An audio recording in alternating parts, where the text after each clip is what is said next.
This is a training on doing business with prime contractors. And we have a very esteemed panel today, and I will go ahead and get everyone introduced. Our moderator is Deb Crumity, and I will be turning it over to her once we get everyone introduced. I do have a couple of logistics that I'm going to go over. As people are having questions, if you can please send them through the chat, and Deb will be monitoring those. We will try and get them answered at the end of each prime contractor's presentation. So we have a pretty full schedule today, but I want to start by introducing our moderator, Deb Crumity. If you can, well, everyone's going to see you anyway, but if you can just wave. There she is. Good morning. She is a commercial market representative with the SBA Office of Government Contracting in Area 4. She's also part of the Subcontracting Assistance Program at SBA. So we're very, very glad to have her moderating. And with her is Dr. Tom Kruzmark, if you can go ahead and wave too. He is, and a lot of you probably know who he is. He's just a fixture in Ohio with government contracting, but he's the Deputy Area Director in the Office of Government Contracting Area 4. Have the pleasure of working with him on a regular basis. We have Janine McMillan. Janine, she is the SBLO of Procurement and Early Career Recruitment at Rolls Royce North America. She will be providing insight regarding her organization. Very glad to have her today. We have Shirley Tang Aldrich with Eli Lilly and Company. She is the Supplier Diversity Program Manager.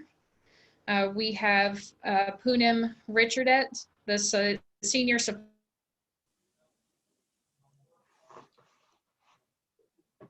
and Compliance Officer with Textron Aviation and Defense. And we have Tiffany Blocker. She's the Small Business Liaison Officer at the Boeing Company. So we're very excited to have all of you today. And I know that we have a lot of material to go over. I will be muting my line in my video during the presentation unless there's something that's really specific to SBA that I should be answering. And finally, Sharon Hopkins will be facilitating today. She is the OU PTAC manager, so very glad to have her moderating today. So Deb, I'm going to go ahead and turn it over to you. Okay, so thank you, Jill, very much for that wonderful introduction. I'm Deborah Crumity, as Jill stated. I'm very, very happy to be a part of this event today, and hopefully we will have a very, very exciting presentation from my panelists. And what I like to do is actually allow the panelists to give a little bit more information about themselves. So I'll start out with Miss Tiffany Blocker from Boeing. So Tiffany, if you would, please give just a quick introduction of yourself. So they are good for next 3-4 hours. Hey, Pawan, I believe your line was unmuted. Okay, I think we've got that. Hi everyone, my name is Tiffany Blocker. I am the St. Louis site lead for global supplier diversity for the Boeing Company. I reside in St. Louis and I'm primarily responsible for our defense system programs, which include our heritage programs F-15, F-18, and T-7A, and also Phantom Works, which is our research and development sector of Boeing. I'm happy to be aboard. Thank you. Thank you, Tiffany. Next, we'll move on to Eli Lilly, Ms. Shirley Tang Aldrich. Good morning, everyone. I'm Shirley Tang Aldrich with Lilly. I have been with, I'm the Supply Diversity Program Manager for Lilly. I have been with Lilly for the past 24.5 years, with the most recent 17 years in procurement. Started as a sourcing category owner, and then spending the last 9 years managing our supply diversity program. So I have been working with a lot of small and diverse businesses like yourself. My goal is to help them connecting them with the right people at Lilly, and then generate business opportunities. Thank you very much for having me here today. Thank you, Shirley, and we'll hear more from Shirley later. Next, we have Ms. Janine McMillan from Rolls Royce. Hi there, my name is Janine McMillan. I am the Supplier Diversity Manager for Rolls Royce North America, primarily for our civil and defense business. I've been with Rolls Royce for 19 years, all within the supply chain organization. I've had many roles from buyer, commodity manager to supply chain manager, and now I've been managing the Supplier Diversity Program. It's probably been 10 years now. I do want to thank the SBA for inviting us. We're excited to be here today. Thank you, Janine. Next, we're moving on to Ms. Poonam Richardet from Extron Aviation Defense. Good morning, and I'm Poonam Rishtade. I have been with Textron Aviation for past 18 years, technically 13 plus years. I was with Beechcraft Defense Company, which was owned by Raytheon Aircraft before Textron Aviation took over in 2014. So I started with product support, worked for 6 years in product support, then moved on to engineering for 8 years, and then now in supply chain for the last 6 years. So it has been an exciting journey. I am in the defense portion of the company, and we have crane aircraft. So in my role, I am both compliance and a small business liaison officer for the company. So it's my pleasure to be on this board panel today. Thank you, Poonam, and welcome. Okay, thank you all for that introduction. What we would like to do next is each panelist will provide either a presentation or a discussion forum about their company, what all their company does, and how they interact with the small business community such as yourself. So we will begin the first presentation with Ms. Tiffany Blocker. And then after Tiffany's presentation, we'll open the floor for some questions. So please type in your questions in the chat box, and then we will try to address them after each presenter. So at this time, I'll reintroduce Ms. Tiffany Blocker. Good morning. Boeing Global Supplier Diversity. You know what? I actually can share this one pager. It'll be kind of easy to go along with me. Do not disturb.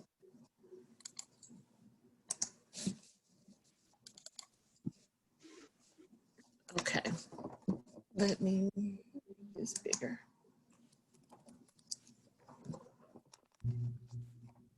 Just a second. Okay. Can everybody see my screen okay?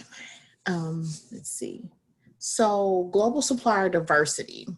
I'm sorry, I don't see a screen. Can any? No, I just see you. Okay. Are you trying to share your screen? I was, just a second. Okay. Okay, no problem. Take your time.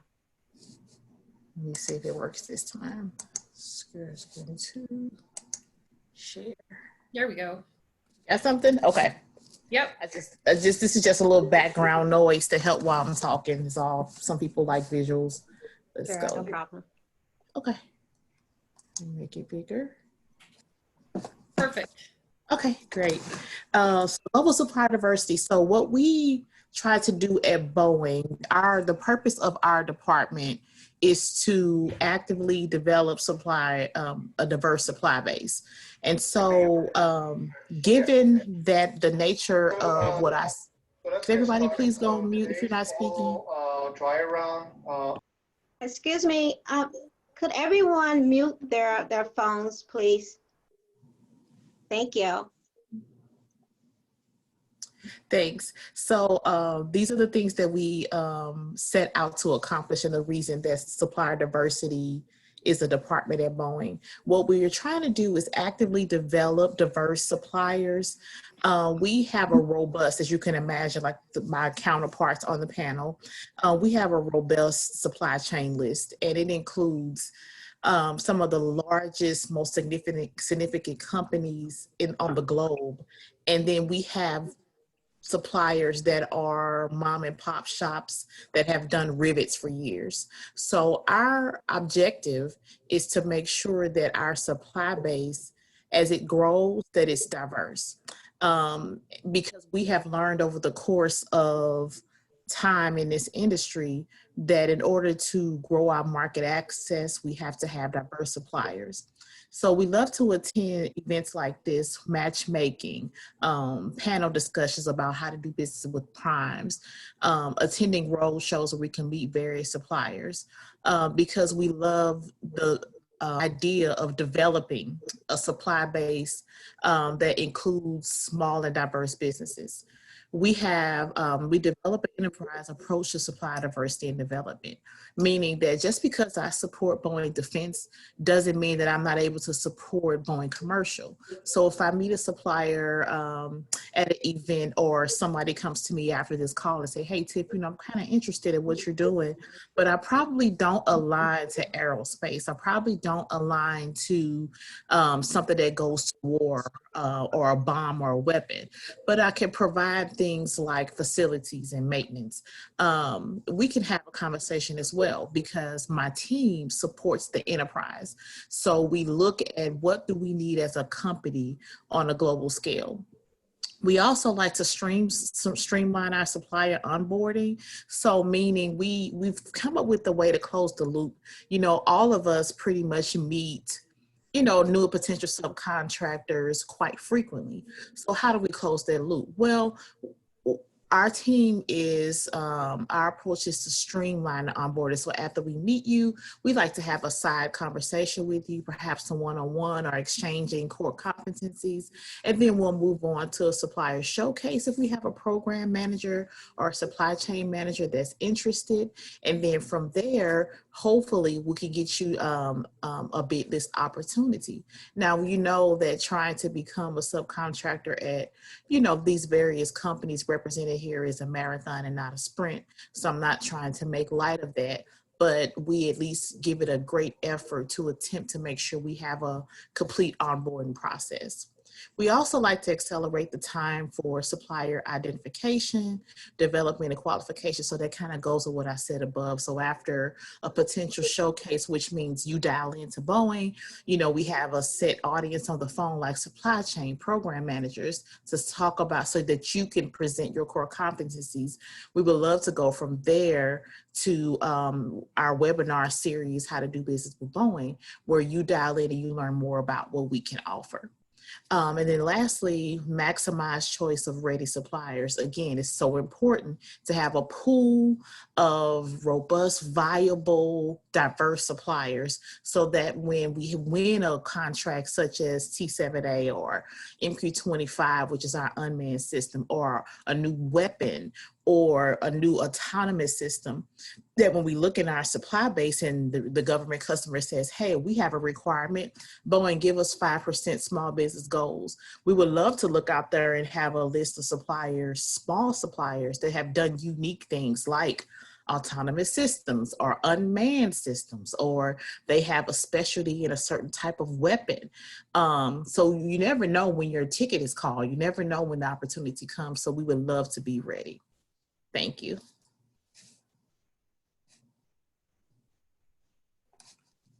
Well, thank you, Tiffany. That was awesome information for the small business community. I'm going to take a moment and look in the chat and see if there are any questions for Boeing at this time. If you have any questions, you're welcome to type them in the chat. And Jill, I'm not sure, is unmuting available if they want to ask questions live? I don't have the ability to unmute from this end. I think Sharon can, but I'm not sure as one of the presenters if you can or not. Yeah, I do have a question for you, Tiffany, from Mr. Gaiwell. The question is there a website to sign up for subcontract opportunities with Boeing? Well, the website is not for you to sign up for opportunities, but there is a website for doing business with Boeing, and I will be happy to put that in the chat. That particular link starts from Boeing.com, our external site, and then we have how to become a Boeing supplier that gives you a pretty good idea of our business units and then our procurement strategy. And if you are participating in the panel discussion on Friday, I'll actually be presenting how to do business with Boeing. But stand by and I will provide that link. I'll just put it in the chat. Thank you, Tiffany. And they also would like your phone number and email address as a follow-up for later, if that's possible. Sure. This is actually from one individual, Mr. Khatri is the last name. Yeah, Pawan Khatri, he's an 8A company. Yeah. So good to have him on. Will our information be associated with the panelists list? Is our email and phone numbers out there? Okay. So, but I'll put it in there, Tiffany. I can put it in the chat as well. Your email address. Okay, cool. Okay. I'll get that now, Deb, and put it in. Okay, thank you, Jill. Everyone, you should see that information in the chat. Ms. Blocker's information and email address. Are there any more questions for Boeing? Yeah, I'd be happy to take questions. Huh? No, I would say I'll be happy to answer any more questions. Okay. Just please send me a chat and I'll be happy to address it. Okay. Okay, well, again, thank you, Tiffany. And we will move on to our next presenter. And that would be Miss Shirley Tang Aldridge from Eli Lilly. Thank you, Deb. I'm gonna share my screen. Let me know if you can see it. Yes. Awesome. There we go. So I'm very excited to share with you about Lilly.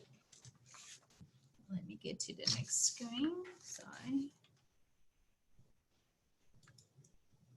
So Lilly is a global pharmaceutical company, and I'm very proud to say that we have been around for 144 years. We're we're headquartered in Indianapolis, Indiana, but have affiliates all over the globe. We have about 35,000 employees worldwide, and we are providing our medicine to people over 120 countries. So we are very proud of that. Our purpose is to unite caring with discovery that create medicines to make people's life better in all over the world. So we have a variety of products, but our key focus is in the diabetes and oncology area.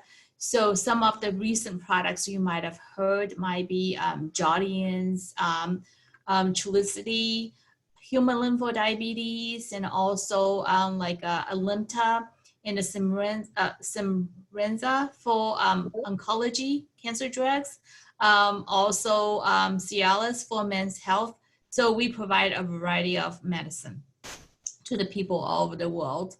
With Lilly, we take integrity, excellence, and respect for people as our core company value. So we are very proud to say that we embrace diversity and inclusion. And with that, we are very, very thrilled to have been on Diversity Inc.'s top 50 companies ever since 2011. That's a very, very tough competition because you have over 1,800 corporations participating in the survey every year. And we are very happy to be on the top 50 list for the past 9 years. And the most recently, this year, we moved up to the top number 3 spot. So we're very, very happy about that. As I mentioned, we really value diversity and inclusion in Lilly. We work with a lot of small and diverse suppliers like yourself over the years. And because we wanted our supply chain to reflect the community that we live and operate in, We make supply diversity as part of our corporate responsibilities because we believe by working with small and diverse companies like you, it will help us create innovative and also competitive business solutions. We believe small and diverse businesses, they're agile and they're more flexible, and then they have like a lot of novel ideas that can really help us deliver the business solutions. Also, we believe by working with them closely, we can help develop them along the way as well. So we're looking at supply diversity as a win-win solution for both the corporation as well as the small diverse suppliers out there. We work with a variety type of small and diverse businesses. You know, from like working with VA and SBA, we're supporting all the 6 type of businesses that they're endorsed for, you know, small business, small disadvantaged businesses, woman, veteran, service disabled, veteran-owned small businesses, as well as HubZone. In addition to that, we also have our own corporate goals to cover the diverse businesses. You know, we're talking about minority-owned, woman-owned, LGBTQ-owned, and the most recently, we added the disability-owned businesses to our corporate goal. From a certification perspective, for the small businesses, we take self-certification for most of the classifications. But, you know, for HubZone and small disadvantaged businesses, we will take the SBA certification. And then for most of the diverse businesses, we usually require either the advocacy organizations such as NMSDC, WeBank, and such, or we will take certification from like a city and states. So we take a great pride in our supply diversity program because we truly believe that our program is making impact to the economy, to the society that we live and operate in. So if we look at the 2019 last year's data, we actually worked with over 1,400 small businesses last year. We worked with over 500 diverse businesses last year. So altogether, we spent over $750 million with small and diverse businesses. By doing so, we helped create almost 19,300 jobs in the U.S. and Puerto Rico. And then through that, we helped provided over $535 million income for these people. So it's a huge, and we are very happy to be able to achieve that. And also through the process, we created almost $400 million tax dollars that, you know, towards the federal government. So all things in total, we created over $1.4 billion towards the economy ecosystem. So we are very proud to be able to achieve that. So taking a look at small businesses alone, last year we spent almost $500 million just with the small businesses across the country. Helped supported over 3,100 jobs. And then through these jobs, it's almost like $200 million incomes that we have created for these people. So again, we are very proud of that. And I want to say majority of the jobs that we have created, they're in the professional area, professional services area, that throughout different type of services. So very happy about that. So I know one of the things in your mind is, okay, so Lily, you tell us, here's all the things that you do. So how can we actually get engaged with you? So I wanted to say, I personally attended a lot of these networking and matchmaking sessions, such as this particular event. Usually I bring my buyers to these events as well, so you'll be able to interact with these people directly. We go to a lot of these matchmaking events organized by, SBA and VA, along with, the National Minorities Supply Diversity Councils and the Women Business Enterprise Councils in GLCC and Disability In. So basically, if you can, I would say engage with these organizations, engage with the agencies, become a member with them. And then when they do have outreach events, participate there, because the corporation will be there. We wanted to meet you. We wanted to be able to know what you do. And we want to be able to connect you with our own companies. So definitely make yourself available out there. Also, I wanted to say, we would like to welcome you to register your company at our supplier portal. You can see the link over here. So some people always ask, hey, how do I do business with Lily? I think the starting point will be help us getting to know what you do, and then we can go from there.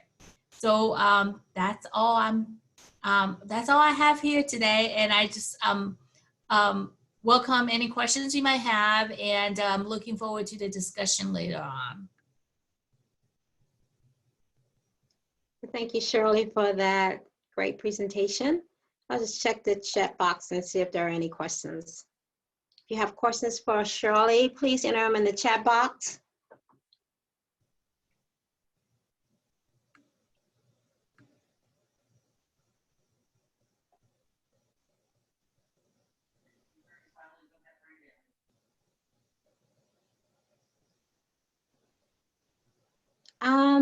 I believe there is one question. What's the percentage of total spend towards IT hardware and software from Lily? What's the percentage of the total spend? Yes, towards the IT hardware and software. You caught me off guard. I mean, I have a lot of data, but I'm afraid to say I don't have that particular number memorized. We do spend a lot of money in IT hardware and software, but when it comes down to these, you need to keep in mind, this is something that you buy, periodically, right? I mean, you buy a bunch of laptops, but you're going to be good for a while. And then, of course, it comes in circles. I have to say, like last year alone, I mean, Lily have gone through tons of money just to refresh everybody's laptop. So again, like I mentioned earlier, that comes in waves. Okay, thank you, Shirley. They also would like to know if they can receive your contact information just as they did with Tiffany. Yes, I'd be happy to enter my information in the chat box. Okay. All right, it looks like I don't see any further questions at this time. Again, thank you. And now we'll move on to our next panelist, and that would be Ms. Janine McMillan from Rolls Royce. Welcome, Janine. Thank you. And I think Sharon is going to pull up my presentation for me. I actually am Janine. Oh, Jill, thank you. You're welcome. If Sharon opens it, then she can't monitor the. Okay. So let's get here.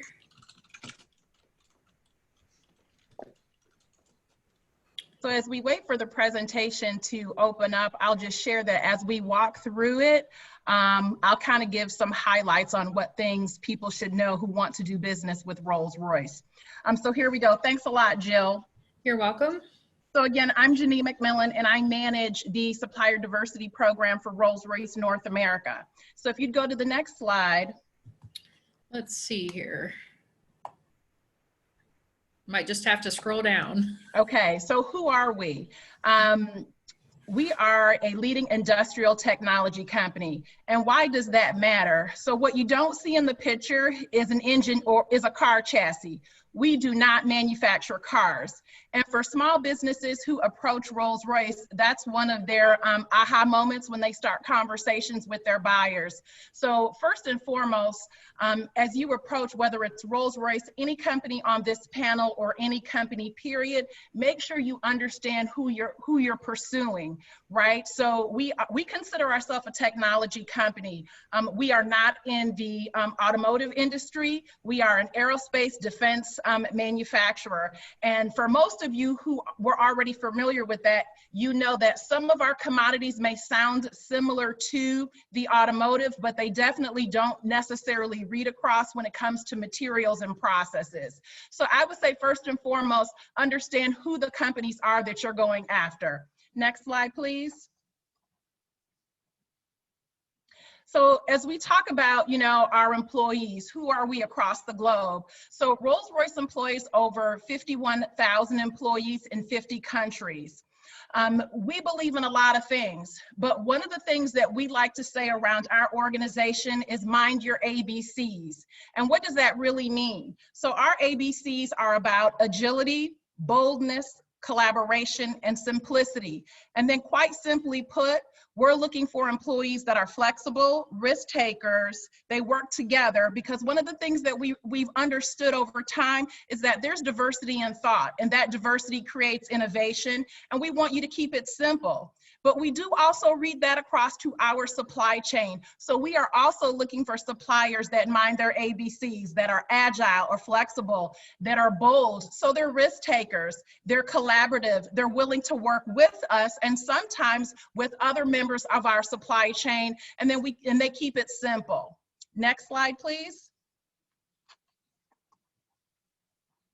So this, for me, pioneering the power that matters is really important because it speaks to a lot of who we are. So, you know, I told you we are an aerospace and defense company, but if you think about that just a bit deeper, we power things. So we power the aircrafts that keep you connected to your family, whether you're flying to another state or you're flying across the country.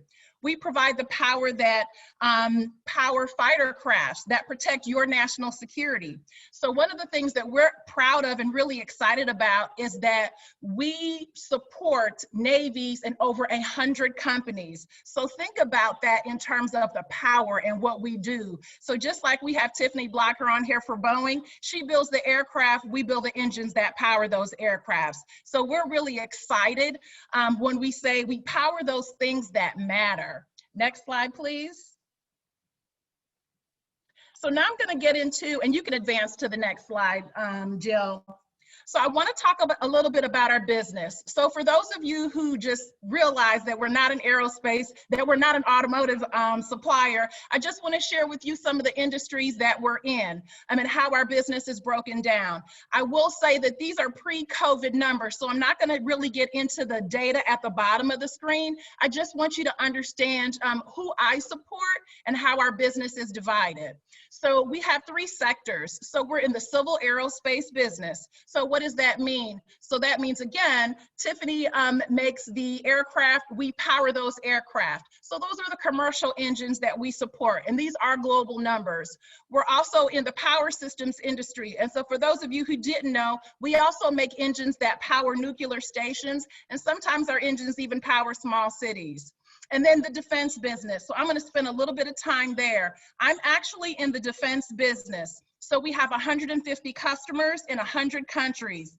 That's pretty fantastic when you're thinking about we're supporting all these foreign military services. So again, when we think about the power that matters, that's some pretty awesome things. We have over 16,000 engines in service. And pre-COVID, 19% of our employees were out of our defense business. And as you can expect, our civil business was impacted by COVID, like many of you. So there's a lot more emphasis now on our power systems and defense organizations.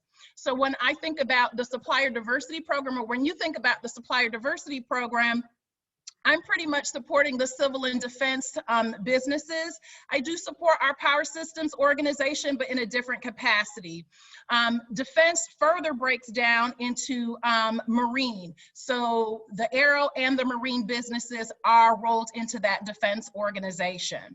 Next slide, please.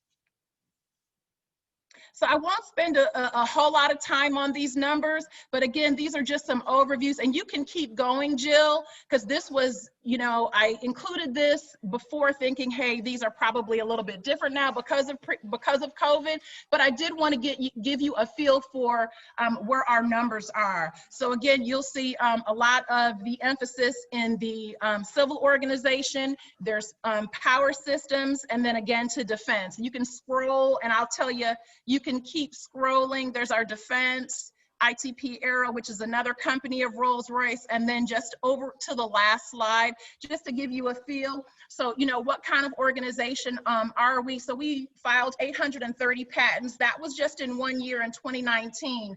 And most of all, I know these numbers are in pound, but our underlying revenue is about $19 billion. That's just to give you a feel, again, for who we are as an organization.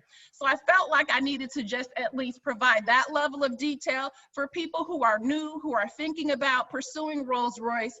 First and foremost, make sure you understand the companies that you're going after. And then if we think about, you know, what does it take to be a supplier to Rolls Royce? So I shared with you previously our ABCs, but something else I want you to consider is also make sure, again, whether it's Rolls Royce or some of these other companies, understand some of the requirements, some of the technical requirements of those industries and quality requirements. So if we think about the defense business, so even on the civil side, so we have civil engines and defense engines, but they all fall under the AS9100 quality management system. So make sure you understand what that is. It's really the ISO, but has an aerospace twist to it. So there are some things that you should know that are a bit different about the aerospace industry. I will also mention something that's really important for those of you who are already playing in this industry. The government is really big on cybersecurity, as you can imagine. So there's actually a CMMC rule. I cannot remember, I apologize what CMMC stands for, but it is a cybersecurity certification that Rolls-Royce will be held to, as well as our suppliers. So again, make sure you understand some of those things, because these quality systems, these quality standards, they cost money, right? So again, it's an investment. But if it makes sense for your company, if it's something that you should pursue, I say go ahead and do it. But again, just understand what's out there. Some of the other things that I encourage people to do, so on the Rolls Royce website, or actually you can Google this. So if you Google Sabre, S-A-B-R-E, Sabre is our business requirements. And I tell people, if you're interested in doing business with Rolls Royce, go online and look at Sabre. Sabre is a very lengthy document, so I don't encourage you to read the whole thing, right? But there's some information in there that are very specific to our supply chain, and it's the expectations that we have. Go through that. There's also some Sabre self-assessments in there. So there's some quality system questions just to help you understand what we're looking for from a quality perspective. They're pretty rigorous, as you can imagine. Unfortunately, unlike the automotive industry, you can't pull an aircraft over if there's a problem. So we do have pretty tough and pretty high quality standards. You will find a lot of that in Sabre. So I encourage you to read that.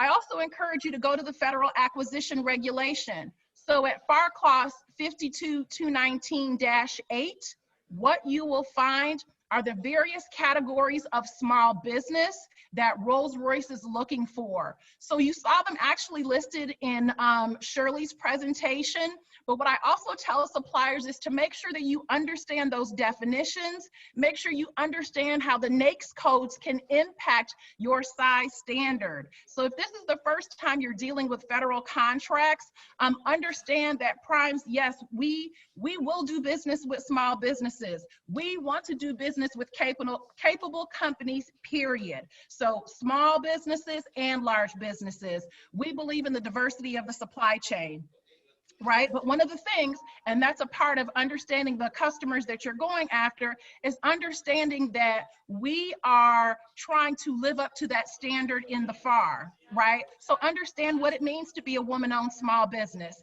And it doesn't mean that a female purchased the company and she handed it to her boys to run, right? Because there's some caveats to those definitions that say she also must be running the day-to-day operations of those businesses. So make sure you're very clear. Some of the things that we do at Rolls Royce is we do internal audits, and then the SBA comes in and audits us. And so for those categories that you certify to, they will be checked. So first and foremost, make sure you understand those definitions in the Federal Acquisition Regulation. When it comes to continuing to do business with suppliers, Rolls Royce in the past, we have participated in the federal government's Mentor Protege program. We're not an active mentor within that program. We have our own internal mentoring program for our suppliers. So just like the government comes in to audit us and we audit ourselves, we also audit our suppliers. And sometimes there's some gaps, right? And so we try to work with our suppliers, especially our small suppliers, to try to help them fill those gaps. One of the things that we do on all suppliers, whether you're large or small, is that we maintain a scorecard. But in order for you to do business with Rolls Royce on a regular basis, there's certain delivery criteria, cost criteria, and quality criteria that you have to meet. And sometimes if there's an issue, if there's a gap, we will deploy a team to collaboratively work with the supplier to help fill some of those gaps. One last place I'll encourage you to go, our global supplier portal. Again, all of this, you can go on Google, Bing, whatever your preference is to search, you can find the information. So there's also a lot of information in the global supplier portal. Now, when you get on there, it's gonna ask you for a password. You don't have to put in a password. There's some information that is easily accessible to everyone. So go out there, there's information on supplier planning assessment. So this is more along the lines of capacity assessments. So when we're talking about doing business with Rolls Royce, some of the things that we're going to talk about is, what is your capacity? Do you really know? And then we're also going to ask you some questions around business continuity. So I think with everybody this year, COVID kind of caught a lot of people off guard. And so we're looking for suppliers that have strong business continuity plans. We want to be ensured that you have a plan B, and you not just tell us that you have a plan B, but you can actually show us, because we do come in and assess for your business continuity plans as well. So not here to scare you, just kind of giving it to you the real, what it's like to do business with Rolls Royce. Again, we pioneer the power that matters, and that power is in the air. So we have really high quality standards, and we expect a lot, not only from our employees, but also from our suppliers.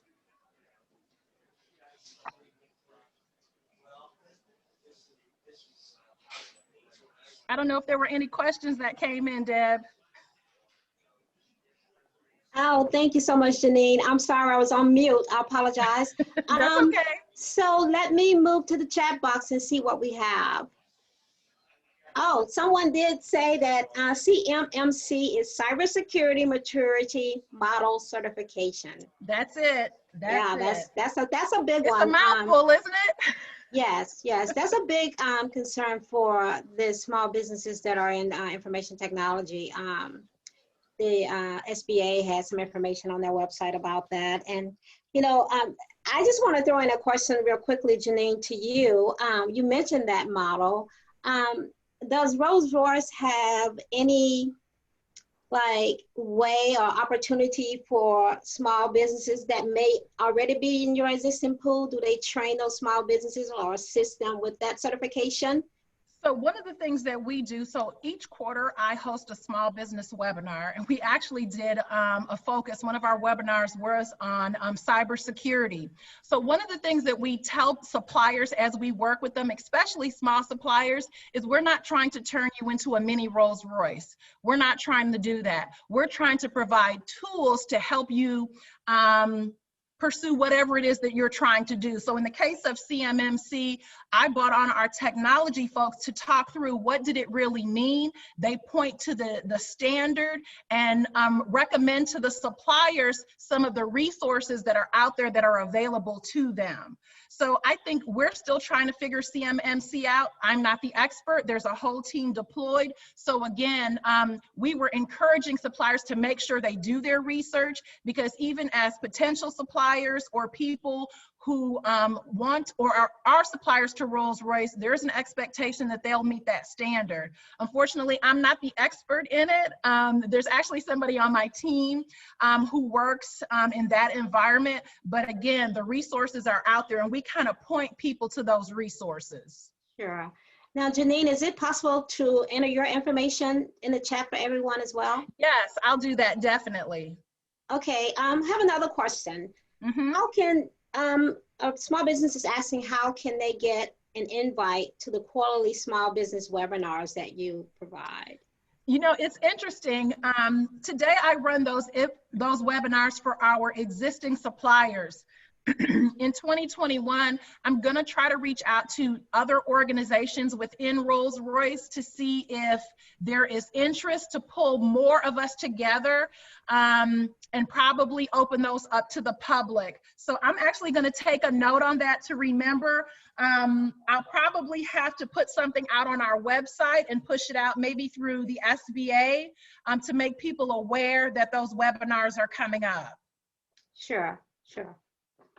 I have another question for you as well. You mentioned about the small businesses having to have the full capacity to meet Rolls Royce needs. So just say, for instance, if you have a small business that does not have the full capacity to support Rolls Royce in their subcontracting, is there a possibility to support that they could support Rolls Royce indirectly? You know, you have some direct, you know, contract related work, and then you may have some indirect. So is there a possibility that Rolls Royce would entertain that type of Okay, small? so let me clear something up about the capacity assessment. Excuse me. When we think about in that regard, what I was really talking about was understanding your value stream and understanding whether or not within your facility, you can add us on as another customer. You can take the new work. So that's one thing that we like. In terms of sub-tier, we do invite, when we do very targeted small business engagement events. In the past, we used to have these big, huge events, and I think Shirley has come to our events in the past that we used to do, and we would have 300-400 suppliers come in. We have gotten a bit more strategic. As our procurement organization is more strategically focused, we try to be as well. So I actually, one of the tools I utilize a lot and I tell our buyers to utilize is the dynamic small business search engine. See, I'm doing all kinds of commercials for the SBA today. So if you know nothing about the dynamic small business search engine, I would definitely say reach out to Deb. There is value in being a registered supplier in that portal, because that's where I go to look for suppliers. So if our strategic executive comes to me and says, hey, Janine, I'm looking for some fabrication suppliers. Who can you give me? I'm going right to that dynamic small business engine as one of my tools to find suppliers. Sometimes I'll call up my peers in other industries or similar industries to say, hey, this is what I'm looking for. Can you make a recommendation? So I would say first and foremost is put yourself in those tools that allow many people to access you. And the dynamic small business search engine, there's a veteran search engine that we use. So internally, we have what we call a small business portal. And I created the portal because I always get questions about, hey, I'm looking for this type of business. How are we doing in this category? So internally for us, 24/7 at your pleasure, you can access this information. And so information in terms of portals is where I tell buyers, we have a whole section that says, you know, how do you find small businesses? So of course we have our approved supplier list, excuse me, but we also have several other databases listed. So get your company in as many databases as possible, specifically the dynamic small business search engine, because that is my go-to. Okay, well, thank you so much for that, Janine. Sure. I don't see any additional questions in the chat box. Jill, do you Okay. see any? I don't see any questions at this time, but that doesn't mean we won't have more when we have an open discussion after everyone's briefing. So I want to thank you again, Janine, for that presentation. Thank you. And so now we're moving to our next briefer, and that would be Ms. Poonam Richardson. And she's from Textron Aviation Defense. Welcome, Poonam. I am getting this downloaded, Poonam. And where, are you there, Poonam? Yes, I'm sorry. I was on Okay, mute. all right, Thank let's see, open file. I apologize, our company does not, it would have been easier if I could have used my laptop because I know where things are kept, but because they do not allow Zoom because of some of the things that have been happening on Zoom. So the company has forbidden us to use Zoom as one of the applications on our work laptops. So I'm so thankful to the organizers here for pulling up this presentation and all the stuff that I'm telling them to pull up. Okay, So- all right, I can see you now. I had a weird view. Okay, so can you see can you see your presentation? Yes, yes. Okay, So you can see me also? I can, yep. Oh, okay, great. Yep, there we go. Sorry, wanted to make sure I could forward the slides. No problem. So as you know, Textron Aviation is a $13.6 billion industry. And we started off as a very small company by Royal Little, who founded the company he was 27 years old and he founded the company in 1923. And the first year income was $75,000. So now, as you can imagine, this company has grown into 13.6 billion. So which is quite remarkable. So when we say think we are small, but always think big, that is one of the biggest lessons that you can learn. So when people say, why you want to do business with small businesses or why small business? Because they may not always be small. And they're the backbone of the large industries like us.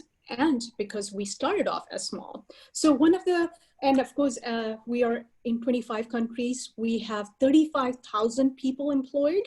We have world-class powerful brands and many products that are which are sold all over the world. Some of the brands that you may be familiar with is Bell Helicopter, Textron Systems, Cortex, EasyGo, and Arctic Cat. These are some of the big brands that you may have heard of. And throughout the history, Textron has been known for its groundbreaking technologies and is of course, the innovator of the military trainer aircraft, which is the division where I work. And as you may be familiar with T6, 86, and Scorpions. Scorpion actually was built from off-the-shelf items. It is, so when we built that, we wanted to give the world or give our customers a product that was 1/3 the cost of what a military aircraft would cost. So for defense company, we have three main products. And of course, as you go through the slide, I'm not going to go through every slide from here, but Sharon, if you could move on to some of the products that are on slide 3 would be great. Hang on, okay. This is my slide. Is this the slide you want, or you want me to keep going? Slide 3. Okay, I don't see a number. It should, can you go on the side and hang on. Yeah. Okay. I'm on slide 3. Okay, I'm not able to see I don't think people are able to see it. It's all on first slide is what I can see. Okay, well, I'm not sure because I've got it on slide 3 on my desktop, so I apologize if you're not seeing it. Can anyone else see slide 3 where it says leading aviation authority?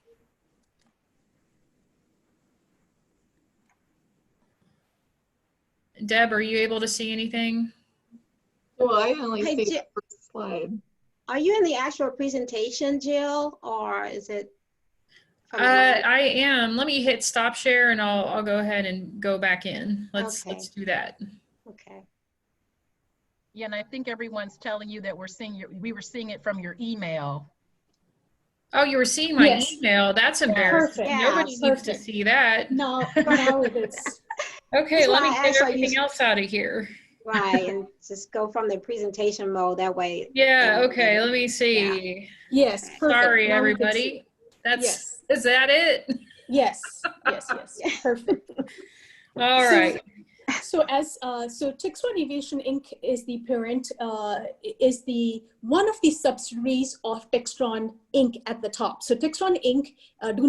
Many people get confused between Textron Inc. and Textron Aviation Inc. Textron Inc. has many products which own the EasyGo, Cortex, Arctic, Bell helicopters. So that's all those business units are under Textron Inc. Under Textron Inc., we have two business units. First one is Textron Aviation Inc., which is about 3.2 billion, and Textron Aviation Inc. Has an affiliate, which is Textron Aviation Defense LLC, which is where I am. So Textron Aviation Defense is the sister company of Textron Aviation Inc., which is the commercial unit of the company, which manufactures the Cessna products you may be familiar with, or the Beechcraft, the twin engines, the 172s, the 162s, the Citation jets. All that is owned by Textron Aviation Inc. And even though those are not military aircraft and are not part of the defense, we do have three main products for the Textron Aviation Defense, which is the T6, 86, and the Scorpions. Textron Aviation Defense has the legacy of thousands of proven integrated weapon systems and training systems and special missions worldwide. So, but as you can see, these are just some of the products of Textron Aviation Inc. that is displayed, and that is why the revenue for Textron Aviation Inc. is in itself 3.2 billion, and of course, Textron Aviation Defense pulls in another couple of billion. So that takes us over about 5 billion in itself. So next slide is some of the, since World War II, militaries worldwide have relied on Beechcraft and Cessna for high performance training and tactical aircraft.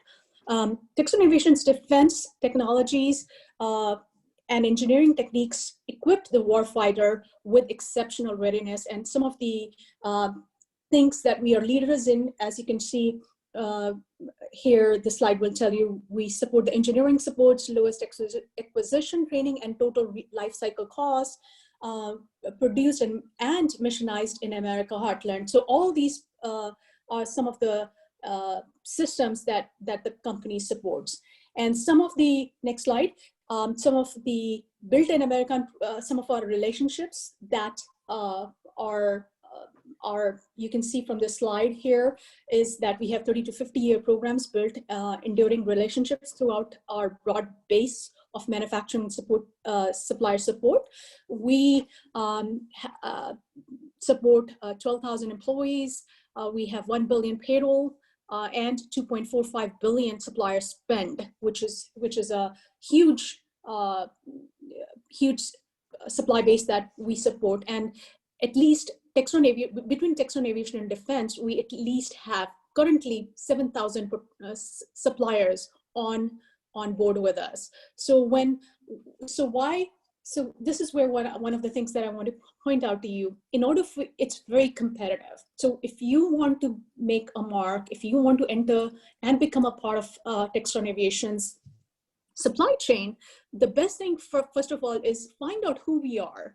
Do your research. Never, because when I get requests and emails from suppliers saying, "Hey, I want to be your supplier," and they don't even spell the name of the company correctly, or they will not know what we do. And so this is why when we do these presentations, we want you to be aware of what we sell, what we are good for. And if you don't even pay attention and you don't know what we do and what we sell and what we are good at, and then you come to you go to any large prime and say, "Hey, I want to be your supplier," it reflects badly upon you. So you want to start on a good footing. You should do your research before you approach a supplier diversity officer or a potential company for business, because that reflects very highly upon you, and it gives you a foot in the industry. Because when I make a contact with you and you have something impressive and you share with me what you know about our company and our product and where you can help, that is a winning point for me. And that makes me think, you know what, he or she did their research. They came to me not blindly, but they have done their homework. They know what we sell, and they also can tell me where they can fit in. Because when you have already 7,000 suppliers on board, think about why would you be chosen to be an additional supplier. So always highlight your capabilities. Always know something that can put you up in the front row. The next slide, please. So Textron Aviation, of course, is the industry-leading OEM. As you can see, we have delivered and supported more than 250,000 aircrafts worldwide. We have certified 170. We are certified our aircraft in 170 nations across the world, and our combined fleet exceeds 150 million turbine flight hours. So this is a very impressive data, which tells you and which should tell you, hey, I can, even if maybe I may not fit into defense company as a supplier, but I can definitely be on their commercial side of the business and be supporting their commercial lines, because we are always producing new products. We're always coming up and renovating our existing aircraft.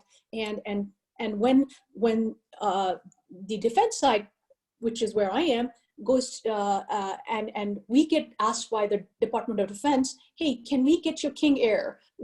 Can you modify this King Air because we want to use it in Afghanistan, or we want to use it in a country where we want to transport our troops fairly quickly.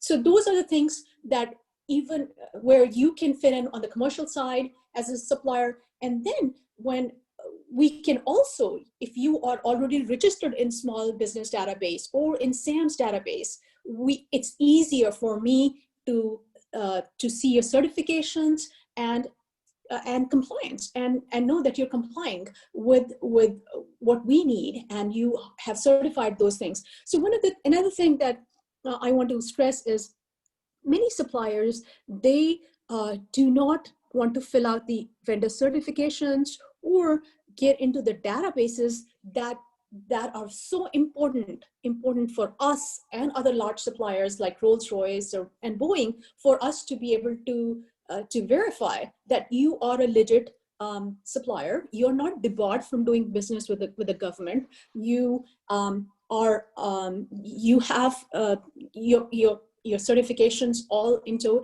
For example, we were just discussing how CMC, maturity model of certification, is becoming huge. So if you are not on board with CMC, we as large primes have the burden to ensure that we only do business with suppliers that are CMMC certified. So if you don't know what it is, and if you are not certified, if you don't if you have not sought out help from PTACs or from SBA on how to get your company CMC certified, you are in trouble, because we as when we there's 3 levels of CMMC. So we have to show the government that all our supplier base is CMMC certified in order to do business with the government. And so we cannot, if you are not in next 2 years, if you are not on board with it, we will not be able to do business with this. So please, please, please, I cannot stress enough how important it is for you guys to find out more about this. Make sure that your small business is equipped to handle this maturity model certification. And if you don't know it, seek help. Go to PTech, go attend PTech webinars, go attend SBA sponsored programs, ask for help. Because if you don't ask, you don't get. So those are the things that I cannot stress enough for you to do, so that you will be able to get the benefits from doing business with the large primes. The next thing is that, please go to slide 11. So as on the supporting our nation on, again, back to Textron Defense, we have actually, we honor a lot of vets. 11 slide, this is, I believe you are not on 11. Slide 11. Yeah, I just can't see the numbers from my view. Can you just so tell it's me the last third slide from the bottom up. Okay, let me see. And it just locked. Okay, let me do stop sharing. Hang on just a moment. Sure.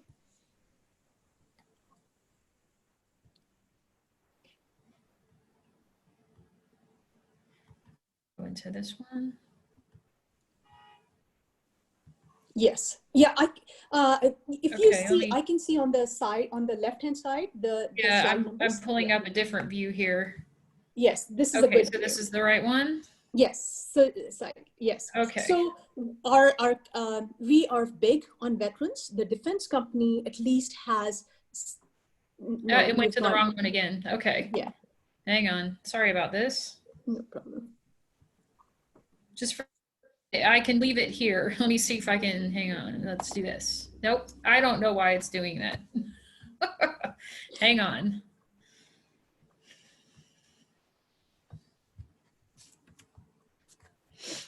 I think some of the things that I'll keep talking, some of the things that I think we all are sharing on this is do your homework, make sure that you are on board with CMMC, make sure you know the company, make sure you know their products, and then approach those large primes and say, hey, how can I be help to you? Do not go blindsided. Do not blindside them. Do not complain about them, because I have seen that happen also. And some of the common themes that when I attend all these conferences and stuff, we have a lot of supplier diversity officers and directors. They keep harping the same thing to small businesses is, please make sure that you do your homework. And if you don't get a response, don't think that, hey, I'm going to complain about this because I didn't get a response from the SBLO when I wrote to them. There may be a reason for that. Again, make impressions that will win you, and that can get you on their good side rather than, rather than complaining and saying, hey, this company didn't, this person didn't respond back to me. Always stay positive. So some of the things that we support, defines our culture, is that we have 43.6% of U.S. veterans working on the defense side. The CEOs are USMA grads and Army aviators. As I said, 7 of our top leaders are USA, USAF, and USN veterans. So, and secrets to TS/SIL eligible. Some of the experiences that we have are the fixed wing DoD aviator training, trains in the Beechcraft P6, Texan 2. And of course, as you may know about 86 and the Scorpion that I mentioned. So next thing is we have a proven 20-year, next slide. We have 20-year track record of supporting a dozen nations. across a fleet of 1,000 T6 aircrafts. We have 24 engineering reach back global support. We are more mobile and 70 mobile service units. We have global maintenance, sustainment, infrastructure, and IPT hotline, which supports these aircrafts.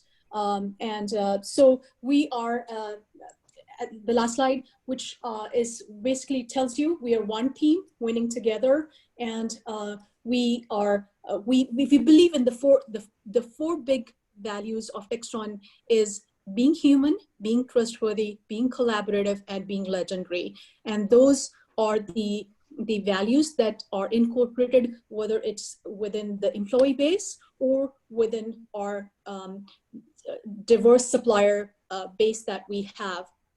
And those are the things that we pride ourselves in. And if you have those things, if you believe in being legendary, being collaborative, being trustworthy, then Textron Aviation is the company that you should be partnering with and so some of the things that that I want to mention, and Jill, if you could pull up the potential supplier letter on screen, would be awesome. Sure, let me work towards that. I'm gonna hit. Okay.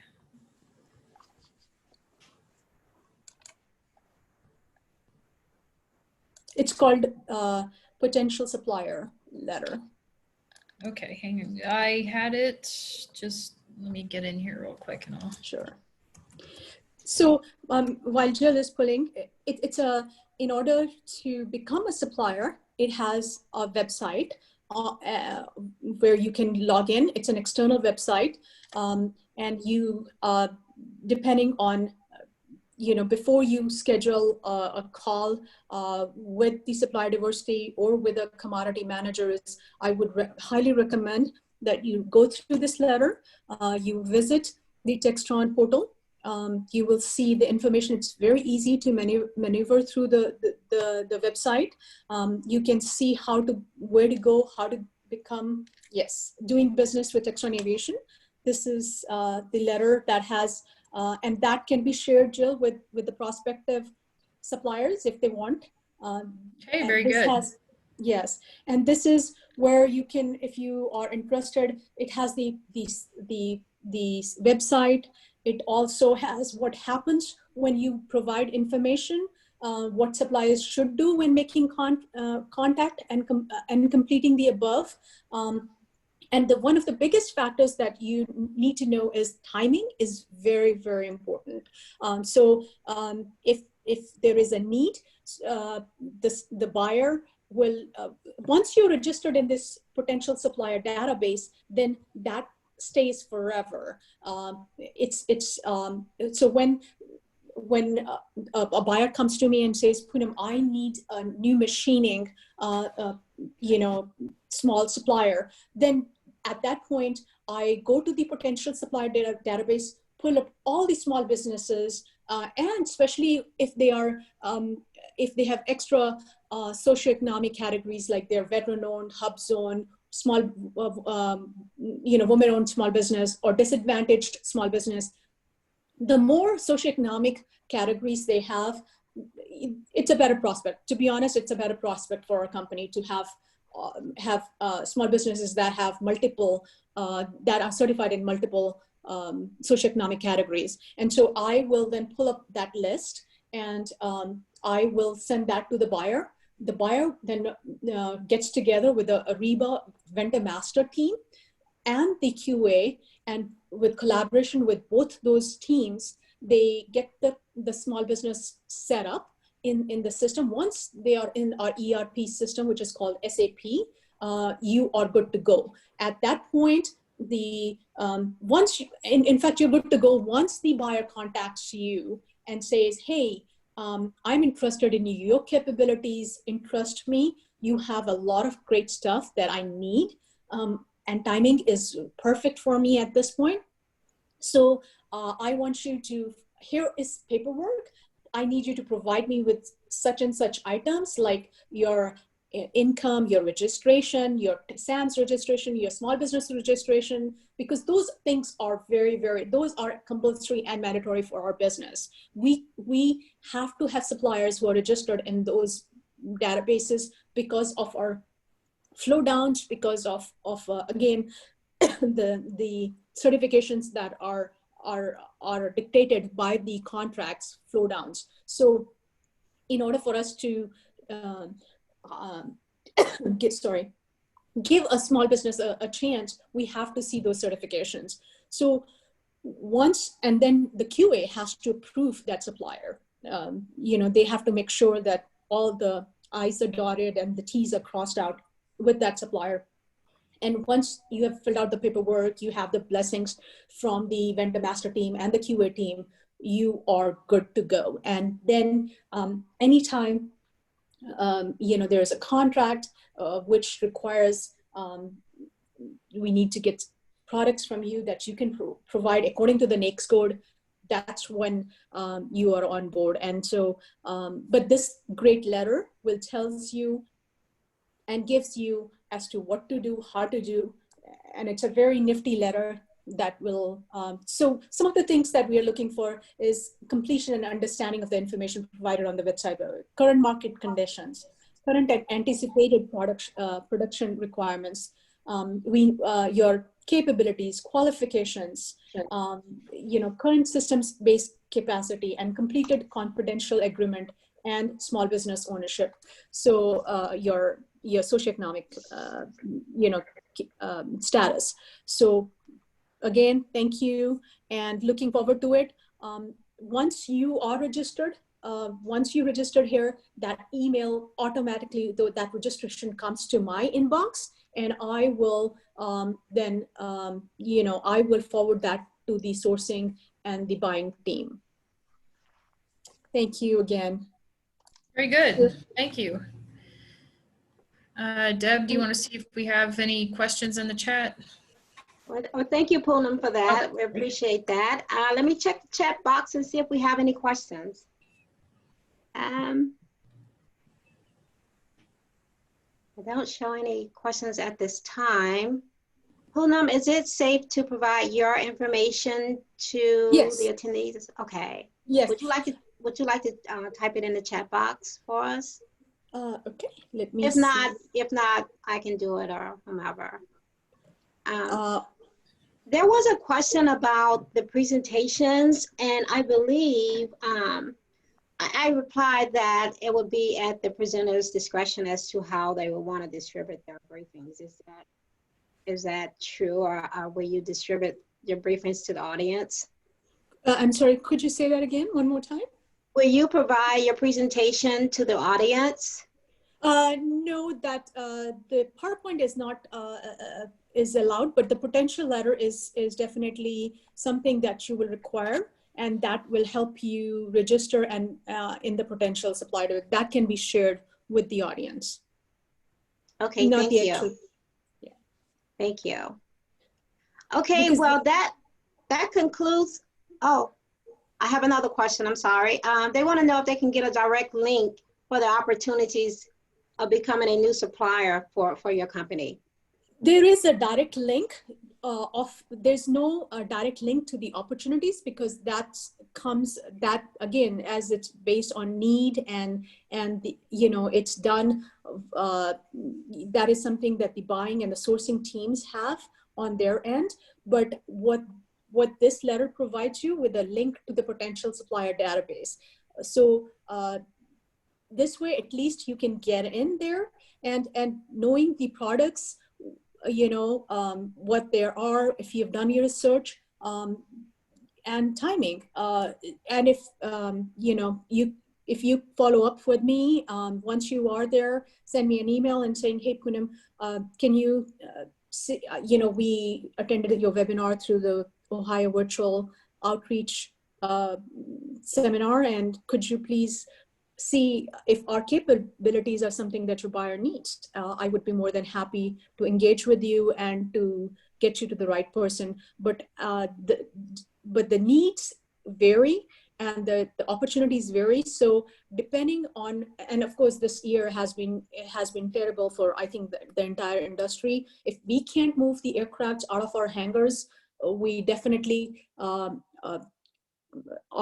stagnant and in building more than what we cannot push out of the hangars. So again, the best thing is to send an email, follow up, do all the processes that are mentioned in this letter, and then go on from there. Okay, thank you. I don't see any more questions in the chat box. So again, I would like to thank all the presenters for your presentations today. So now we will take the opportunity to make this sort of an open forum. I, as a moderator, will pose a few questions to my panelists. And each question, I will allow the presenter to provide a response. And certainly, audience, if you have additional questions, feel free to type them in the chat box, and then we will just proceed from there. I believe we have about maybe 35 more minutes at max to collaborate. So let's just take this opportunity to collaborate with these large business primes and just make it a good communicative effort. So with that said, I will pose my first question. How has COVID-19 impacted either of your companies in regards to your commercial side of the house and your federal government requirement? I'll go with Boeing. Tiffany, are you still with us? Hey, yes, I'm right here. Okay, so Tiffany, you know, with the COVID, you know, and everything going on, you have a commercial requirement, and then you have a federal government DoD defense requirement. And there may be some instances whereas your small businesses can't perform like they probably would on certain circumstances. So how has Boeing been mitigating that? Yeah, so we just completed a 4-part webinar series that was called Small Business Relief Program. And the idea behind it was to highlight, to say, hey, we know, we understand industry-wide that this pandemic has impacted us personally, professionally, business perspective. And so we wanted to have a response. So we had a 4-part webinar series that was hosted by our business risk management office, along with supplier diversity and with some of our senior executives from contracts risk management. And the idea was to pull in our industry partners, small and large, to sit down and have a conversation. And some of the things we talked about primarily were the resources that are available. Everybody like on this call likely knows, you know, about the all the small business relief programs that were provided, you know, the loans, the PPP, the different tax breaks. So we highlighted those external resource offerings, and we also talked about what Boeing is doing to help our supply base that are falling short, or they have to meet a certain criteria requirement. However, we were making it known that we are here. Some of the things we've also done is partnering with resources such as PTAC, such as SBA, to host webinars and to have conversations about what our next steps are. Some of the impacts that I've noticed, of course, are with your own internal company, with, you know, reductions and things of that nature. And then when it comes to suppliers and our partners, I haven't been privy to that level of information to know, you know, maybe one of our subcontractors may have not had the financials to support such a pandemic or breakdown. So I'm not sure of that level, but what I do know is that it's occurring. I do know that we have had some issues with maybe lead time because materials are not arriving on time. But I don't know the business state. I don't know whether or not we've had suppliers that couldn't continue because of finances, but I do know that lead time is significantly impacted in certain areas, getting material here on time, and then those type of services where we're partnering, where you have to have human interaction, those are delayed. So what I'm hoping that we're doing in forums like this and in forums like our small business relief programs, that we're communicating that we acknowledge what's happening. Two, that we're hoping that the industry is taking complete and full advantage of all of the relief resources and program that is being offered. And that three, that if we can be of any assistance, that we can, try to fill in whatever gaps, communication gaps that are there, that we can offer resources by, I heard that some of our facilities were even going as far as offering like our WebEx services to some of the small businesses to use so they won't have that expense. Offering facility space to meet. I hear that one of our competitors was actually allowing small businesses to meet in their spaces, like their cafeteria, multi-purpose spaces, so they can save on overhead. So I've heard several things that are being done by our industry partners, and Boeing is certainly trying to benchmark, such things. How can we help? We don't want to incur, a ton of additional expenses, but fortunately we do have, the financial leverage to support in those type of capacities. Right. Great. Thank you, Tiffany. The next panelist, Eli Lilly. Shirley, are you still on? Or we'll move on. Okay, I'm sorry. COVID definitely created some challenges for everyone around, right? For the corporation, and especially created a lot of hurdles for the small and diverse businesses just to stay afloat. So we have done quite a few things to address the needs. So starting with like internally, we put together a section, we compiled some resource information on COVID for our internal folks. So the sourcing category owners. So when their suppliers reach out to them, say, hey, here's the situation that I'm running into with my businesses, then they are armed with useful information to help their suppliers through the situation. So that's from that perspective. And then we also know because of COVID, it created a lot of financial hardship for our suppliers. So we have been able to work with the suppliers on, one-on-one basis. If they're running into cash flow situations, we were able to help them, adjusting the, shorten the payment terms and things like that. So we've done a lot of resolutions from like a case-by-case perspective to help out these smaller suppliers. And then also, because I think Lilly is not the only corporation doing that, because of COVID, we have a lot of our office workers are actually working from home versus in the office. Given that, it certainly impact a lot of small businesses. Just for example, taking the facility management perspective, I mean, you used to have all these janitorial services there, maintenance folks and all that. Now with all of a sudden that, when Lilly made the decision, say, hey, people work from home unless, you work on a production line or unless you work in a lab, work from home, for your own safety, for the co-worker safety. All of a sudden, what happened to these suppliers? So we actually made very good decision by working with these suppliers who were impacted by our working from home directive. I believe we're actually paying them to a certain extent, even for the services they're not providing because of our business, decision.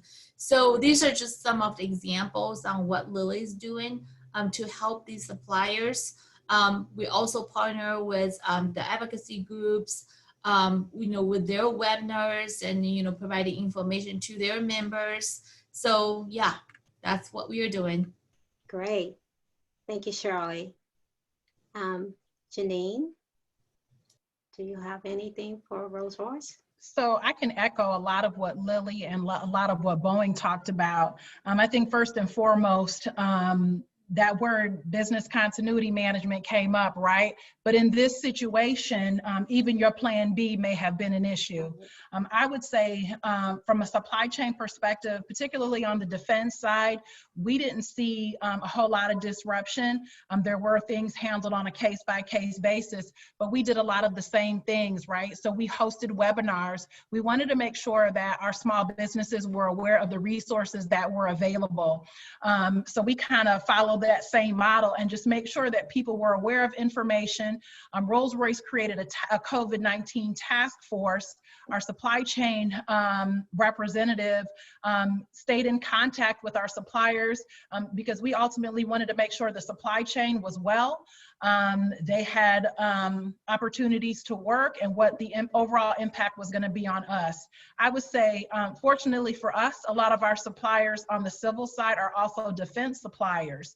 So while there was an impact, it probably wasn't as great as it could be. Do I know exact numbers? I don't.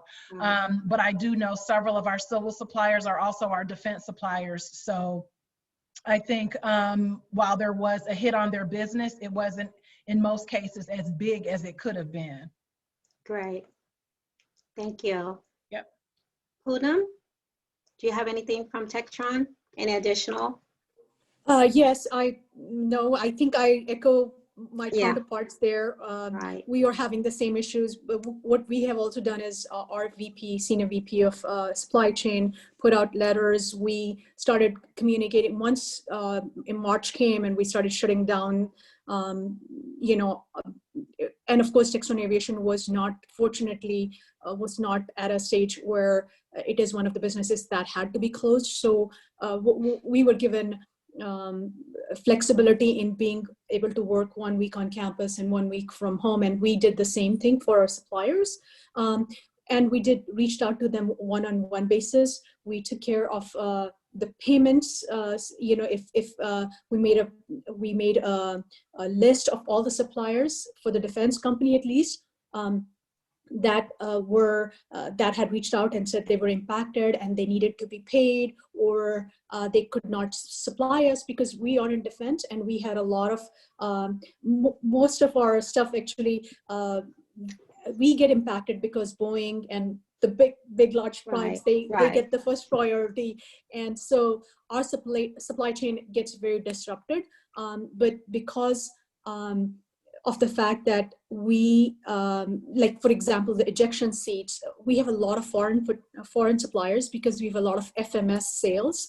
And so we definitely have we get very big lead times from our suppliers that sometimes 60 to 90 days or 6 months in order for them to give us the stuff.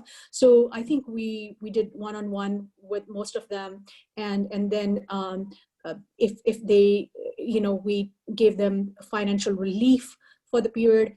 And a lot for also, just like Janine said, we share the same supply base with the commercial side.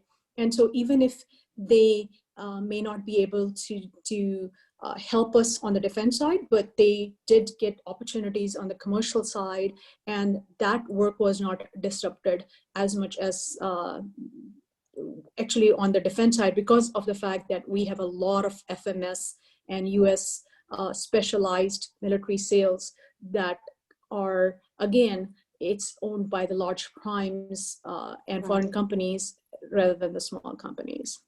Right. Okay, well, thank you very much. I do have a question from the audience. Does Boeing, Rolls Royce, and Textron subcontract purchase services? For example, project management, administrative services, etc.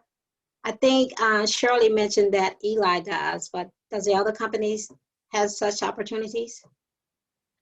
That would be project management or administrative services. There is a sector of Boeing called integrated supply chain, and that's the division, the business unit where, nothing flies, nothing goes to war, and things like that. So that's where we will house like the facilities, the maintenance and project management. Those areas can be kind of tricky. We are oversaturated in our supply base with those type of companies. And then a lot of those services, we have long-term strategic agreements with our subcontractors. So like, for instance, if you're talking things like administrative service, we may have a 5 to 10 year agreement with a third party, what do you call them, like employee services type of company, where it's like a 5 to 10 year agreement that we're going to use a certain caliber of employees for administrative services. So yeah, those areas for us are tricky. However, it's not off the table to have more external suppliers in those particular areas. So it's called integrated supply chain. So I put the link in the chat already for how to become a Boeing supplier. And in there is a link where you can look into the integrated supply chain to see the type of things that we're open to sourcing out at this current time. And I would say, Deb, from a Rolls Royce perspective, I kind of echo what Tiffany said. For those agreements, we generally do have long-term contracts in place, but it doesn't mean it's a no. As far as like project management and program management, we actually have an internal team at Rolls Royce. And within each of our programs, you're going to find a program manager that has that background. So it's not a no, but I'm not so much sure that there's a big demand out there for like project management. I think things like employee services, some of those are on long-term agreements, and some of those may go out 5 years or more. So the opportunity is there, but probably not as often as you would see something for like parts requirements or commodities that go into the engines that we build.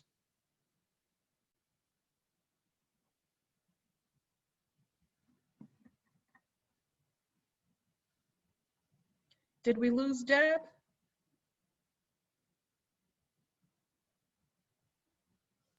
That happened yesterday. Yeah. I don't see her.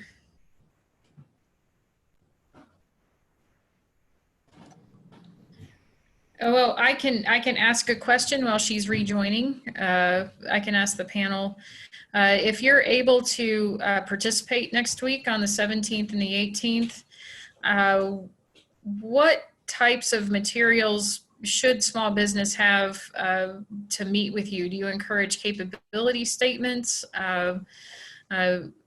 Any ideas for them and on how to maximize the 12 minutes they would have to meet with you? I'll just pose that question out there to any of you that would be interested and able to answer that. So what's great about the opportunity next week is that it's all virtual. So unlike when we were face-to-face, people would come with all these materials that looked really pretty. But we are in an environment, even before COVID and even before we could get together, we were in an environment where we wanted everything electronic because it's easier for us to share that information. So some of the buyers that may be present next week may not have a direct opportunity. So they're there to speak on behalf of maybe the supply chain team that they're on. So information that is like, your electronic capability statement, your quality certifications, those are the things that people really want to see, because this is a brief conversation. It's 10 minutes. People are going to want to know your elevator speech. So something quick and succinct that says who you are and what you do and what you have to offer. Not just, I want to do business with you. A lot of companies do, but what value are you going to bring? And I always think in terms of value, right? So we talked about innovation. We talked about presenting yourself in the best light.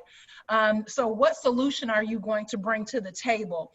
What is it that is going to make you stand out from the other companies? And just really understand your business and make sure the people you have participating next week can articulate that.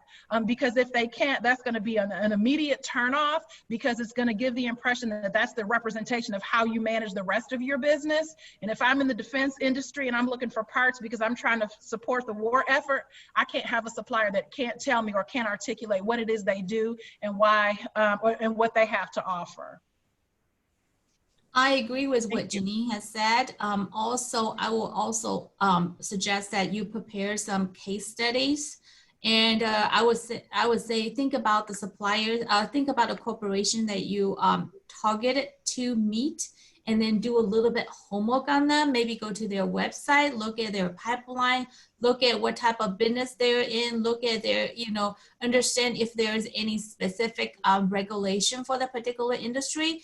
For example, if you're approaching, Boeing or Rolls Royce, and what they're looking for from regulatory requirement perspective is very much different from what I will be looking for from pharmaceutical industry. So my suggestion is to do a little bit of homework, and then also think about a couple case studies that are related to that particular industry, even though you might not have done any business directly for that industry, but think about something that's relevant. So make every thing that you're talking about, make it relevant. And then when you talk about case study, not just talk about here's what I did, but think about what kind of impact did it do? Did I just do the project for the sake of project, or did I actually make some impact? Did I finish the project ahead of the schedule, or did I, save the company by X%, from budget perspective when I finish the project? So just make it relevant. And the other thing is, when you approach a company, don't come to them and say, hey, this is what I sell. How can I work for you? Buy something from me. But more so like, okay, I understand what you're doing, and here's some business solutions that I can provide to you. And I understand you have some challenges. Here are some of the things I can do to help you with the challenges. And then also think about what Janine has said about your differentiation factor, right? I mean, your competitors. You know you're not the only company out there that's providing these services. And when you approach a potential corporations, they're very much likely already have incumbents working in this field. So how can you convince them that your solution is unique or innovative, that's different, that bring unique attributes to what problem they might have? So think about that when you approach a company. I think that will get you a long way. Right. And I think Shirley, I had indicated that during my presentation, that do your homework, do your research, stand out, those things also. And I think Shirley echoed those same feelings. Right. You guys, okay, I'm a small business. I want to be a little devil's advocate here. Okay, I'm a small business. I've been in the business like maybe 2 years. I do professional services, and I don't really have all of the capabilities that one of your companies will have. So do you have a mentor protege program that's not internal, like external, like for an external small business to possibly be a mentee to you to possibly build their capacity? They may have some of the capacity, but not the full spectrum. So I think Janine, I think it was you said you had a mentor protege internal program, but is there like DOD has a mentor protege program and SBA has a mentor protege program? So we actually used to participate in the DOD mentor protege program, and we don't anymore. And just a quick on that is there's just a lot of paperwork, right? And so what we decided was we were going to focus internally on the suppliers that we do business with, because we make a very large investment when we are doing a mentor protege situation with a supplier. So we felt like our resources were better off being in the trenches with the supplier. So unfortunately, we don't have an external program. And again, a lot of that is because of the investment. So we actually have people going out on a regular basis to some of our suppliers for issues that they may be having. And so a lot of the mentoring that we do is very manufacturing specific, right? So it may not be more on the administrative side. We've chosen the manufacturing side because for us, that's where we find a lot of trouble, right? So we are always trying to mitigate risk in the supply chain. So there's a supply chain team that manages I would call it a commodity of suppliers. And there are some inherent things based on that commodity that tend to be problems. And then that's how we would deploy our resources out to support the supply chain. So unfortunately for us, it's not external. And again, it's just understanding the economics behind the program. When you think about the Rolls Royce resource, then you think about deploying them on a supplier site for a really long time, that gets costly. So we have chosen to keep that internal for us.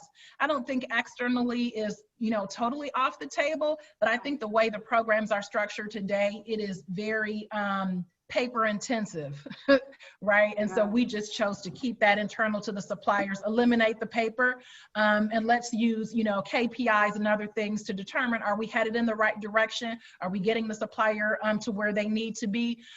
Because we do keep, in mind that when we mentor suppliers, it's not just for the benefit of Rolls Royce. You can read across what we do with our suppliers into some of their other customers. We encourage people to build their order book, not just with Rolls Royce, but with other suppliers as well. We want to keep them diversified. So if something happened to us, they still have other companies that are supporting their business. Sure. Thank you. Shirley? So with Lilly, we do have quite a few mentorship programs through the year. We partner up with different advocacy groups, and then, Mentee mentoring some of their supplier members. And we also, next year, we are restarting our Lilly branded mentor protege program for the same purpose. Now, when it comes down to the mentees, we do have a list of the criterias. When we go through the mentee selection process, just there's so many suppliers out there, right? You can only mentor so many over the years. So who would you choose to mentor? So we've gone through a list of the criterias from both business needs perspective, as well from the maturity of that particular market for that type of supplier perspective. Based on that, we select our proteges. Now, Deb, in the scenario that you described, I will also say how we decide we would want to mentor a particular supplier or not. It also depending on the maturity level and where they are at in their business. So let's say if a business who just started, they're only a year old. We typically say, hey, you know what? You have a lot going on to even get your business started, established. Why don't you take a little bit time to get your company to a financially stable business, stage before you start thinking about, hey, how I can get additional mentor and how I can actually grow. So there's it comes in different stages. And the other thing I wanted to mention is, Deb, in your situation, in the scenario that you described, if there's a small business who just starting out and then they have some of the capabilities, but they are not scalable enough to support the big corporation. I would say for situations like that, maybe, going with a prime as a second tier, as a subcontractors, that's going to actually help the small businesses to, build up some experiences when they meet up the big corporations down the road. So that's my suggestion. Great, thank you. Yeah, because a lot of times you, as a small business, you may not be able to perform a federal contract as a prime. So subcontracting is always a great tool to enter into the door of federal contracting. So as a sub or as a prime. I do have a question from the audience. Do you generally have opportunities for sole source proprietors, or is there typically a minimum size company requirement? Is this question for anyone, Ms. Stowers? Is this for anyone, any panelists? Yes, okay, so that question is for anyone to answer. So do I need to read it again? Maybe clarify a bit. So wait, when you say sole proprietor, do you mean as a subcontractor on a solicitation for subcontracting? Do they sole source, like said? Oh, okay. They're self-employed. So are they talking about that maybe she's the only person at her company, right? Yes. And Yeah. so Very small opportunities, I would think. Yes. Okay, so I'll address that. So okay. We have opportunities, and that's mostly in our research and technology organization within our engineering group. So there are a lot of new technologies that we haven't even explored yet. So sometimes that group, our research and technology team, they mostly lean on small businesses and what I would think the SBA calls micro small businesses. They are one person show. Sometimes it's a PhD level person that decided, aha, I'm smart enough here to have this technology or further develop this technology. So I'm gonna go off and start my own company. Those are the types of businesses that we usually see in that research and technology or more of a development organization. I would say on the production side, when we're mass producing parts, we will use suppliers that meet the criteria of the SBA as it relates to small. And again, that's knowing those different NAICS codes. So it could have anywhere up to 500 employees. We do have some suppliers. I think we have a supplier that provides the cover to the cone of our engine. And it's a mom and pop shop out of a garage. And it's a very small company, I think with only 3 or 4 people. So one, I think it depends on the commodity. And 2, I think it depends on the technology. And most companies that would be like, I think that's Jalea. I'm not gonna try to mess up your last name, Stowers Grimes, I think. I think like what Jalea is talking about is mostly, we would see those type of suppliers in our development organization for new technologies. I would agree. It completely depending on the sourcing categories. Okay. Tiffany? I completely agree. Yeah, I think that it depends on the category. I don't know if I have any direct experience with a sole proprietary, as you say, but however, I don't think it's impossible. I think that we have heard more, I guess, more resources in one spot, you know, to avoid a single point of failure type of risk. But, you know, I'd be curious to know more, you know, about how you go about subcontracting as a one-person employee. Right. Poonam, do you have anything to add?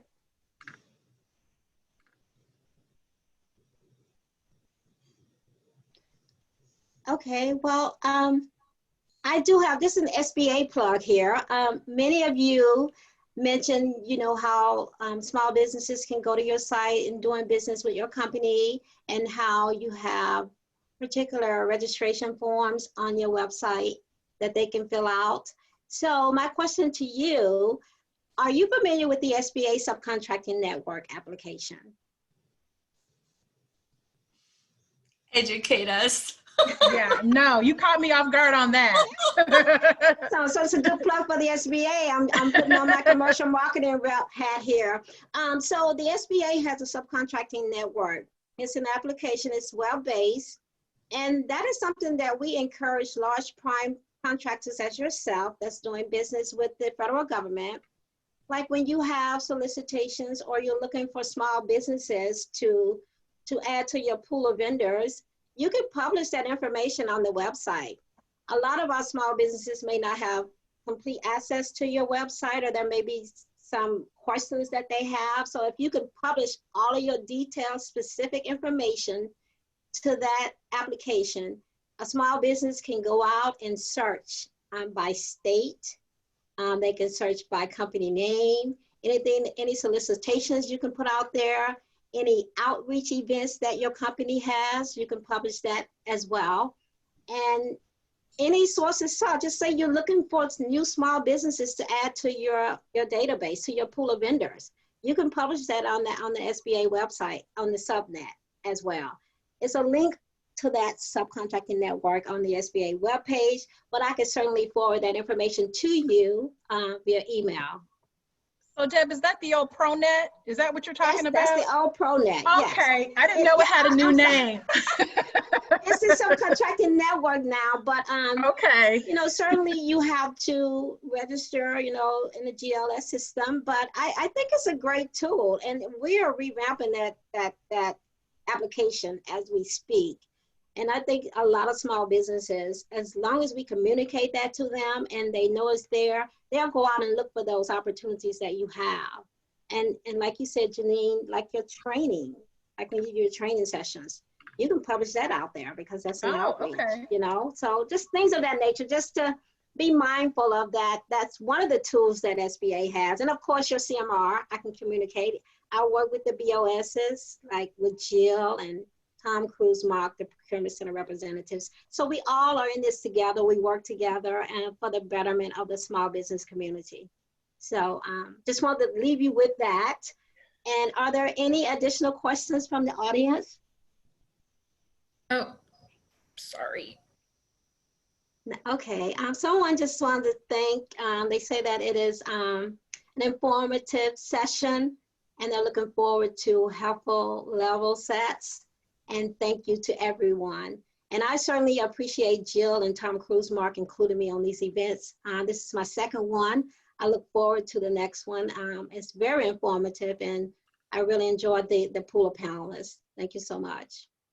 And I really appreciate your participation. I feel like I get to know you better each time and that you do such important work. So, and I just want to thank everyone today. I think it went well. It did. It did. It did. Thank you for Hey having guys, us. We're happy to participate. this is Rakesh Nandish. Thank you very much. Very, very informative session. Extremely informative. Thank you very much. Thank you. Thank you. All right, everybody. And if you haven't had your fill for webinars, we have another one today at 2 that is on it's a small business panel of companies in the Ohio area that are successful in government contracting. So that should be very interactive as well.